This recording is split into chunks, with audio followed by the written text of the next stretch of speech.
kwa sababu mimi mwenyewe niliona kidogo, lakini kuna watu ambao wa Kinondo ambao walishika zile sehemu wanasema kwamba saa hii utulivu hiyo sehemu ya 00 hakuna utulivu. Manake kuna watu wamenunua, wengine wamenunua wameuza, tena si pesa kidogo, pesa za kutosha.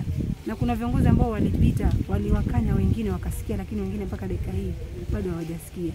Kwa hiyo vitu ambavyo cha kwanza ambacho kilifanya Kinondo yetu kuwa hakuna utulivu wa amani ni hiyo ardhi. Chengine ni vijana.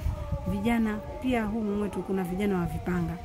Sehemu za Biga kuna vijana ambao hawalali nyumbani. Na tulivyokuwa tuko kwenye mdahalo wetu tukiulizana na tukiambizana ni kwamba sisi wazazi wenyewe ndio ambao tuachangia. Kwa sababu wakati wa zamani mila zetu kulikuwa kuna mafunzo tuapewa, sasa hakuna mafunzo. Alafu isitoshe ushirikiano haupatikani sasa.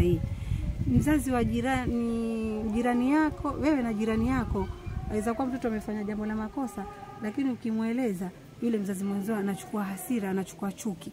Kwa hiyo zile chuki mkichukuliana, yule mtoto atachukua yule mzazi wa mwenzao kwamba mbona huyu anichukia mimi.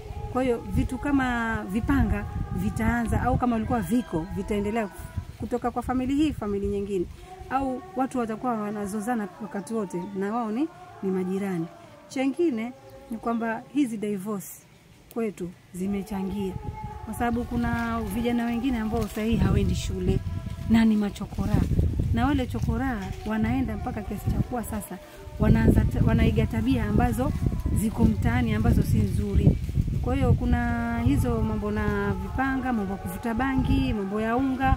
Kwa hiyo ile unga baadaye wale wanakaa pamoja wanazusha rapsha. Ningependa kutoa mfano kwamba tulikuwa harusini mahali